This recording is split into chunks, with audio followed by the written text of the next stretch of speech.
One thing that I'm very interested in is our nearest neighbor in space, the moon.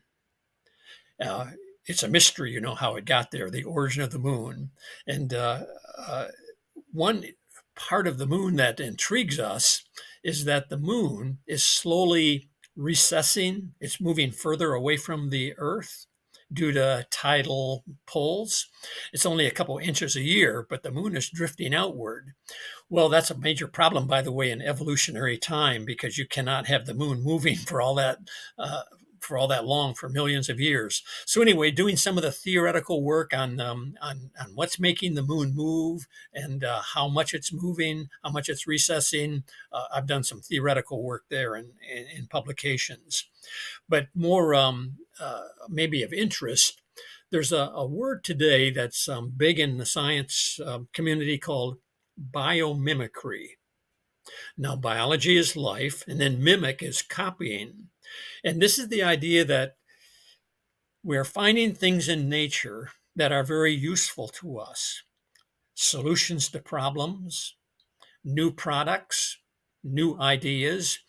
The classic example is this material called Velcro, this adhesive. That was patented by an Englishman. He did not invent it, he found it in nature because Velcro is around us. It's in cockleburrs, that's a plant, and it's also in bird feathers. Well, that's an example of an endless list. And so I would suggest that nature is filled with endless ideas put there for us to discover and apply for our well being. It's a whole new way to look at science, uncovering the secrets that God put in nature.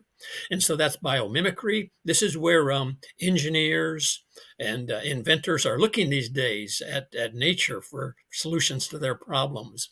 And so this is an exciting area to see what's being found. Many of them on a technical level, even on the nano scale of designs. And I've written some of those up in books, and I have a website in that area. So I find that kind of fascinating. And really, Jerry, most of these ideas have not been found yet because nature is crammed with these useful areas. Not that I'm good at finding them, but it's fun to see them one by one as they're coming to light.